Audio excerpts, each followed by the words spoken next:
भगवान कृष्ण का पार्षद होने के कारण अर्जुन समस्त अज्ञान या अविद्या से मुक्त था, लेकिन कुरुक्षेत्र के युद्ध स्थल में उसे अज्ञान में डाल दिया गया ताकि वह भगवान कृष्ण से जीवन की समस्याओं के विषय में प्रश्न करे, जिससे भगवान उनकी व्याख्या भावी पीढ़ियों के मनुष्य के लाभ के लिए कर दें और जीवन की योजना का निर्धारण कर दें।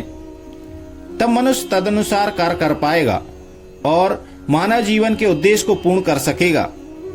भगवत गीता की विषय वस्तु में 5 मूल सत्यों का ज्ञान निहित है। सर्वप्रथम ईश्वर के विज्ञान की और फिर जीवों के स्वरूप स्थिति की विवेचना की गई है। ईश्वर का अर्थ नियंता है और जीवों का अर्थ नियंत्रित। यदि कोई जीव यह कहे कि वह नियंत्रित अपितु स्वतंत्र है तो वह पागल है। जीव सभी प्रकार से कम बद्ध जीवन में तो नियंत्रित है। अतएव भगवत गीता की विषय वस्तु ईश्वर सर्वोच्च नियंता तथा जीव नियंत्रित जीवात्माएं से संबंधित है। इसमें प्रकृति या भौतिक प्रकृति, काल या समस्त ब्रह्मांड की कालावधि या प्रकृति का प्रकट तथा कर्म या कार्यकलाप की भी व्याख्या है। यह दृश्य जगत विभिन्न कार्यकलापों से ओतप्रोत है। सारे जीव भिन्न भिन्न कार्यों में लगे हुए हैं। भगवत गीता से हमें अवश्य सीखना चाहिए कि ईश्वर क्या है, जीव क्या है, प्रकृति क्या है, दृश्य जगत क्या है, यह काल द्वारा किस प्रकार नियंत्रित किया जाता है और जीवों के कार्यकलाप क्या हैं। भगवत गीता के इन 5 मूलभूत विषयों में से इसकी स्थापना की गई है कि भगवान अथवा कृष्ण अथवा ब्रह्म या परमात्मा अथवा परम नियंता, आप जो चाहें कह लें, सबसे श्रेष्ठ हैं। जीव गुण में परम नियंता के ही समान हैं। उदाहरणार्थ, जैसा कि भगवत गीता के विभिन्न अध्यायों में बताया जाएगा, भगवान भौतिक प्रकृति के समस्त कार्यों के ऊपर नियंत्रण रखते हैं। भौतिक प्रकृति स्वतंत्र नहीं है, वह ईश्वर के निर्देशन में कार्य करती है। जैसा कि भगवान कृष्ण कहते हैं, मध्याक्षणे प्रकृतिः श्रूयते सचराचरम, भौतिक प्रकृति मेरे निर्देशन में कार्य करती है। जब हम दृश्य जगत में आश्चर्यजनक घटनाएं देखते हैं तो हमें यह जानना चाहिए कि इस दृश्य जगत के पीछे एक नियंता है। बिना नियंत्रण के किसी का प्रकट होना संभव नहीं है। नियंता को ना मानना बचपना है। उदाहरणार्थ, एक बालक सोच सकता है कि स्वतःचलित यान विचित्र होता है क्योंकि यह बिना घोड़े के या खींचने वाले पशु से चलता है, किंतु अभिज्ञ व्यक्ति स्वतःचलित यान की अभिनियंत्रित व्यवस्था से परिचित होता है। वह सदैव जानता है कि इस यंत्र के पीछे एक व्यक्ति, एक चालक होता है। इसी प्रकार परमेश्वर वह चालक है जिसके निर्देशन में सब कार्य हो रहा है। भगवान ने जीवों को अपने अपने अंश रूप में स्वीकार किया है, जैसा कि हम अगले अध्याय में देखेंगे। सोने का एक कण भी सोना है, समुद्र के जल की बूंद भी खारी होती है। इसी प्रकार हम जीव भी परम नियंता ईश्वर या भगवान के अंश होने के कारण सूक्ष्म मात्रा में परमेश्वर के सभी गुणों से युक्त होते हैं, क्योंकि हम सूक्ष्म ईश्वर या अधीनस्थ ईश्वर हैं। हम प्रकृति पर नियंत्रण करने का प्रयास कर रहे हैं, जैसे कि वर्तमान में हम अंतरिक्ष या ग्रहों को वश में करना चाहते हैं। और हमें नियंत्रण रखने की यह प्रवृत्ति इसलिए है क्योंकि यह कृष्ण में भी है। यद्यपि हम में भौतिक प्रकृति का प्रभुत्व जमाने की प्रवृत्ति होती है, लेकिन हमें यह जानना चाहिए कि हम परम नियंता नहीं हैं। इसकी व्याख्या भगवत गीता में की गई है। भौतिक प्रकृति क्या है? गीता में इसकी व्याख्या अपरा प्रकृति के रूप में हुई है। जीव को परा प्रकृति या उत्कृष्ट प्रकृति कहा गया है। प्रकृति चाहे परा हो या अपरा, सदैव नियंत्रण में रहती है। प्रकृति स्त्री स्वरूपा है और वह भगवान द्वारा उसी प्रकार नियंत्रित होती है जिस प्रकार पत्नी अपने पति द्वारा। प्रकृति सदैव अधीन रहती है, उस पर भगवान का प्रभुत्व रहता है, क्योंकि भगवान ही नियंत्रक हैं। जीव और भौतिक प्रकृति दोनों ही परमेश्वर द्वारा अधिशासित और नियंत्रित होते हैं। गीता के अनुसार यद्यपि सारे जीव परमेश्वर के अंश हैं, लेकिन वे प्रकृति ही माने जाते हैं। इसका स्पष्ट उल्लेख भगवत गीता के 7वें अध्याय में हुआ है। यह भौतिक प्रकृति मेरी अपरा प्रकृति है, लेकिन इससे भी परे दूसरी प्रकृति है। जीव भूताम अर्थात जीव हैं। भौतिक प्रकृति 3 गुणों से निर्मित है, सत्वगुण, रजोगुण तथा तमोगुण। इन गुणों के ऊपर नित्य काल है और इन प्रकृति के गुणों तथा नित्य काल के नियंत्रण व संयोग से अनेक कार्यकलाप होते हैं जो कर्म कहलाते हैं। ये कार्यकलाप अनादि काल से चले आ रहे हैं और हम सभी अपने कार्यकलाप या कर्मों के फलस्वरूप सुख या दुख भोग रहे हैं। उदाहरणार्थ, मान लें कि मैं व्यापारी हूँ और मैंने बुद्धि के बल पर कठोर श्रम किया है और बहुत संपत्ति संचित कर ली है, तब मैं संपत्ति के सुख का भोगता हूँ। किंतु यदि मान लें कि व्यापार में हानि से मेरा धन जाता रहा तो मैं दुख का भोगता हो जाता हूँ। इसी प्रकार जीवन के प्रत्येक क्षेत्र में हम अपने कर्म के फल का सुख भोगते हैं या उसका कष्ट उठाते हैं। यह कर्म कहलाता है। ईश्वर, जीव, प्रकृति, काल तथा कर्म, इन सब की व्याख्या भगवत गीता में हुई है। इन 5 में से ईश्वर, जीव, प्रकृति तथा काल शाश्वत है। प्रकृति भी अभिव्यक्ति अस्थायी हो सकती है, किंतु यह मिथ्या नहीं है। कोई दार्शनिक कहते हैं कि प्रकृति की अभिव्यक्ति मिथ्या है, लेकिन भगवत गीता या वैष्णव के दर्शन के अनुसार ऐसा नहीं है। जगत की अभिव्यक्ति को मिथ्या नहीं माना जाता, इसे वास्तविक किंतु स्थायी माना जाता है। यह उस बादल के सदृश है जो आकाश में घूमता रहता है, या वर्षा ऋतु के आगमन के समान है जो अन्न का पोषण करती है। ज्यों ही वर्षा ऋतु समाप्त होती है और बादल चले जाते हैं, त्यों ही वर्षा द्वारा पोषित सारी फसल सूख जाती है। इसी प्रकार यह भौतिक अभिव्यक्ति एक निश्चित अंतराल में होती है, कुछ काल तक ठहरती है और फिर लुप्त हो जाती है। प्रकृति इस रूप में कार्यशील है, लेकिन यह चक्र निरंतर चलता रहता है, इसलिए प्रकृति शाश्वत है, मिथ्या नहीं है। भगवान इसे प्रकृति कहते हैं। यह भौतिक प्रकृति या अपर प्रकृति परमेश्वर की भिन्न शक्ति है। इसी प्रकार जीव भी परमेश्वर की शक्ति हैं, किंतु वे विलग नहीं, अपितु भगवान से नित्य संबंध है। इस तरह भगवान, जीव, प्रकृति तथा काल, ये सब परस्पर निसंबंधित और सभी शाश्वत हैं।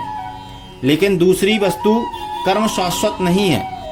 हाँ, कर्म के प्रभाव अत्यंत पुरातन हो सकते हैं। हम अनादिकाल से अपने शुभ अशुभ कर्मों को भोग रहे हैं, किंतु साथ ही हम अपने कर्मों के फल को भी बदल सकते हैं और यह परिवर्तन हमारे ज्ञान की पूर्णता पर निर्भर करता है। हम विविध प्रकार के कर्मों में व्यस्त रहते हैं। निसंदेह हम यह नहीं जानते कि किस प्रकार के कर्म करने से हम कर्म फल से राहत प्राप्त कर सकते हैं, लेकिन भगवत गीता में इसका भी वर्णन हुआ है। ईश्वर अर्थात परम ईश्वर की स्थिति परम चेतना स्वरूप है। जीव भी ईश्वर के अंश होने के कारण चेतन है। जीव और भौतिक प्रकृति दोनों को प्रकृति बताया है, अर्थात वे परमेश्वर की शक्ति हैं, किंतु इन दोनों में से केवल जीव चेतन है, दूसरी प्रकृति चेतन नहीं है। यही अंतर है। इसलिए जीव प्रकृति परा या उत्कृष्ट कहलाती है, क्योंकि जीव भगवान जैसी चेतना से युक्त है, लेकिन भगवान की चेतना परम है। और किसी को यह नहीं जानना चाहिए कि जीव भी परम चेतन है। जीव कभी भी, यहाँ तक कि अपनी सिद्ध अवस्था में भी परम चेतन नहीं हो सकता, और यह सिद्धांत भ्रामक है कि जीव परम चेतन हो सकता है। वह चेतन तो हो सकता है, लेकिन पूर्ण या परम चेतन नहीं। जीव तथा ईश्वर का अंतर भगवत गीता के 13वें अध्याय में बताया जाएगा। ईश्वर क्षेत्रज्ञ व चेतन है, जैसा कि जीव भी है, लेकिन जीव केवल अपने शरीर के प्रति सचेत रहता है, जबकि भगवान समस्त शरीरों के प्रति सचेत रहते हैं, क्योंकि वे प्रत्येक जीव के हृदय में वास करते हैं। अतएव वे जीव विशेष की मानसिक गतिशीलता से परिचित रहते हैं। हमें यह नहीं भूलना चाहिए। यह भी बताया गया है कि परमात्मा प्रत्येक जीव के हृदय में ईश्वर या नियंता के रूप में वास कर रहे हैं, और जैसा कि जीव चाहता है वैसा करने के लिए जीव को निर्देशित करते रहते हैं। जीव भूल जाता है कि उसे क्या करना है। पहले तो वह किसी एक विधि से कर्म करने का संकल्प करता है, लेकिन फिर वह अपने ही कर्म की क्रियाओं तथा प्रतिक्रियाओं में उलझ जाता है। एक प्रकार का शरीर त्यागने के बाद वह दूसरा शरीर ग्रहण करता है। जिस प्रकार हम वस्त्र उतारते तथा पहनते रहते हैं, इस प्रकार जब आत्मा देहांतरण कर जाता है अथवा उसे अपने विगत या पूर्वकृत कर्मों का फल भोगना पड़ता है। ये कार्यकलाप तभी बदल सकते हैं जब जीव सतोगुण में स्थित हो और यह समझे कि उसे कौन से कर्म करना चाहिए। यदि वह ऐसा करता है तो उसके विगत या पूर्वकृत कर्मों के सारे फल बदल जाते हैं। फलस्वरूप कर्म शाश्वत नहीं है। इसलिए हमने यह कहा कि पांचों या ईश्वर, जीव, प्रकृति, काल तथा कर्म में से 4 शाश्वत हैं, कर्म शाश्वत नहीं है। परम चेतन ईश्वर जीव से इस मामले में समान है। भगवान तथा जीव दोनों की चेतना दिव्य है। यह चेतना पदार्थ के संयोग से उत्पन्न नहीं होती। ऐसा सोचना भ्रांति मूलक है। भगवत गीता इस सिद्धांत को स्वीकार नहीं करती कि चेतना भौतिक संयोग की किन्हीं परिस्थितियों में उत्पन्न होती है। यह चेतना भौतिक परिस्थितियों के आवरण के कारण विकृत रूप से प्रतिबिंबित हो सकती है। जिस प्रकार रंगीन कांच से परिवर्तित प्रकाश उसी रंग का प्रतीत होता है, परंतु भगवान की चेतना भौतिकता से प्रभावित नहीं होती। भगवान कहते हैं, मध्याक्षणे प्रकृतिया। जब वे इस भौतिक जगत में अवतरित होते हैं तो उनकी चेतना पर भौतिक प्रभाव नहीं पड़ता। यदि वे इस तरह से प्रभावित होते तो दिव्य विषयों के संबंध में उस तरह बोलने के अधिकारी ना होते, जैसा कि भगवान भगवत गीता में बोलते हैं।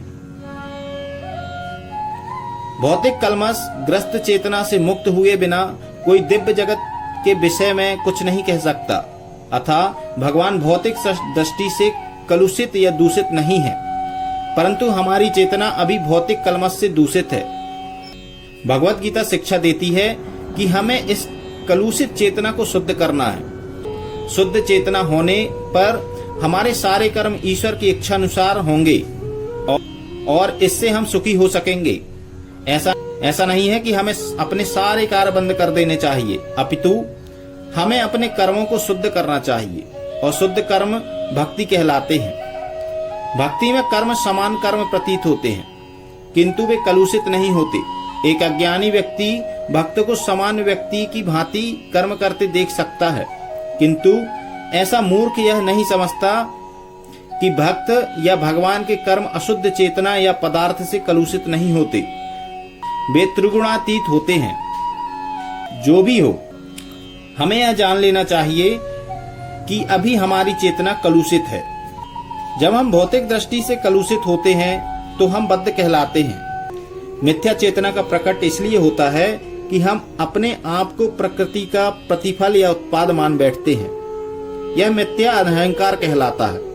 जो व्यक्ति देहात्म बुद्धि में लीन रहता है वह अपनी स्थिति या स्वरूप को नहीं समझ पाता। भगवत गीता का प्रवचन देहात्म बुद्धि से मनुष्य को मुक्त करने के लिए हुआ था और भगवान से यह सूचना प्राप्त करने के लिए कि अर्जुन ने अपने आप को इस अवस्था में उपस्थित किया था। व्यक्ति को देहात्म बुद्धि से मुक्त होना चाहिए। अध्यात्मवादी के लिए प्रारंभिक कर्म या कार्य यही है। जो बंधनों से छूटना चाहता है, जो मुक्त होना चाहता है, उसे सर्वप्रथम यह जान लेना होगा कि वह यह शरीर नहीं है।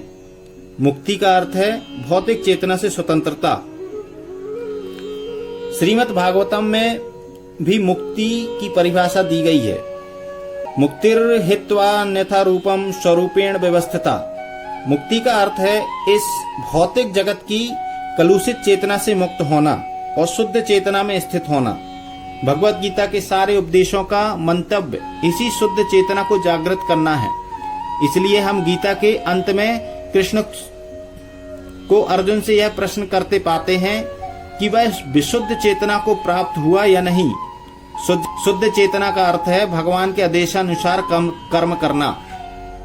शुद्ध चेतना का यही सार है। भगवान का अंश होने के कारण हम में चेतना पहले से रहती है, लेकिन हमें निष्कृष्ट गुणों द्वारा प्रभावित होने की प्रवृत्ति पाई जाती है। किंतु भगवान परमेश्वर होने के कारण कभी प्रभावित नहीं होते। परमेश्वर तथा क्षुद्र जीवों में यही अंतर है। यह चेतना क्या है? मैं हूं। तो फिर मैं हूं क्या है? कलुषित चेतना में मैं हूं का अर्थ है कि मैं सर्वे सर्वा हूं, मैं ही भोक्ता हूं। यह संसार चलायमान है, क्योंकि प्रत्येक जीव यही सोचता है कि फिर वही भौतिक जगत का स्वामी तथा सृष्टा है। भौतिक चेतना के दो मनोमय विभाग हैं। एक के अनुसार मैं ही सृष्टा हूं और दूसरे के अनुसार मैं ही भोक्ता हूं। लेकिन वास्तव में परमेश्वर सृष्टा तथा भोक्ता दोनों हैं और परमेश्वर का अंश होने के कारण जीव ना तो सृष्टा है ना ही भोक्ता, वह मात्र सहयोगी है। वह सृजित तथा भुक्त है।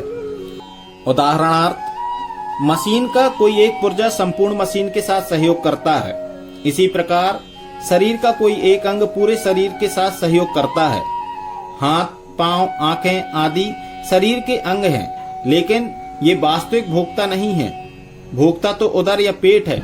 पांव चलते हैं, हाथ भोजन देते हैं, दांत चबाते हैं और शरीर के सारे अंग उदर का तुष्ट करने में लगे रहते हैं, क्योंकि उदर ही प्रधान कारक है जो शरीर रूपी संगठन का पोषण करता है। अतएव सारी वस्तुएं उदर को दी जाती हैं। जिस प्रकार जड़ को सींचकर वृक्ष का पोषण किया जाता है, उसी प्रकार उदर का भरण करके शरीर का पोषण किया जाता है। क्योंकि यदि शरीर को स्वस्थ रखना है तो शरीर के सारे अंगों को उदर पूर्ति में सहयोग देना होगा।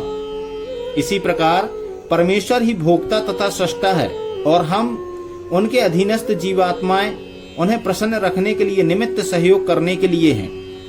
इस सहयोग से हमें लाभ पहुंचता है, ठीक वैसे ही जैसे उदर द्वारा ग्रहित भोजन से शरीर के सारे अंगों को लाभ पहुंचता है। यदि हाथ की अंगुलियां यह सोचें कि वे उदर को भोजन ना देकर स्वयं ग्रहण कर लें, तो उन्हें निराश होना पड़ेगा। सृजन तथा भोग के केंद्र बिंदु परमेश्वर हैं और सारे जीव उनके सहयोगी हैं। सहयोग के द्वारा वे भोग करते हैं। यह संबंध स्वामी तथा दास जैसा है। यदि स्वामी पूर्णतः तुष्ट रहता है तो दास भी तुष्ट रहता है। इसी प्रकार परमेश्वर को तुष्ट रखना चाहिए। यद्यपि जीवों में भी सृष्टा बनने तथा भौतिक जगत का भोग करने की प्रवृत्ति होती है, क्योंकि इस दृश्य जगत में सृष्टा परमेश्वर में ये प्रवृत्तियां हैं कि अतएव भगवत गीता में हम पाएंगे कि परम पूर्ण में परम नियंता नियंत्रित जीव दृश्य जगत शाश्वत काल तथा कर्म सन्निहित हैं और इन सब की व्याख्या इसके मूल पाठ में की गई है। ये सब मिलकर परम पूर्ण का निर्माण करते हैं और यही परम पूर्ण परम सत्य कहलाता है। यही परम पूर्ण तथा परम सत्य पूर्ण पुरुषोत्तम भगवान श्री कृष्ण हैं। सारी अभिव्यक्तियां उनकी विभिन्न शक्तियों के फलस्वरूप हैं। वे ही परम पूर्ण हैं। भगवत गीता में यही भी बताया गया है कि निर्विशेष ब्रह्म भी पूर्ण परम पुरुष के अधीन है। ब्रह्मणो ही प्रतिष्ठाहम्। ब्रह्म सूत्र में ब्रह्म की विशद व्याख्या सूर्य की किरणों के रूप में की गई है। विशेष ब्रह्म भगवान का प्रभावमय किरण समूह है। निर्विशेष ब्रह्म पूर्ण ब्रह्म की अपूर्ति अनुभूति है और इसी तरह परमात्मा की धारणा भी है। 15वें अध्याय में हम यह देखेंगे कि भगवान पुरुषोत्तम इन दोनों निर्विशेष ब्रह्म तथा परमात्मा की आंशिक अनुभूति सच्चिदानंद विग्रह कहा जाता है। ब्रह्म संहिता का शुभारंभ इसी प्रकार से होता है। ईश्वरः परमः कृष्णः सच्चिदानंद विग्रह अनादिरादिर गोविंदः सर्व कारण कारणम। गोविंद या कृष्ण सभी कारणों के कारण हैं। वे ही आदि कारण हैं और सत्य चित्त तथा आनंद के रूप हैं। निर्विशेष ब्रह्म उनके सत्य या शाश्वत स्वरूप की अनुभूति है। परमात्मा सच्चित्त या शाश्वत ज्ञान की अनुभूति है। परंतु भगवान कृष्ण समस्त दिव्य स्वरूपों की अनुभूति हैं। सत्यचित्त आनंद के पूर्ण विग्रह में है।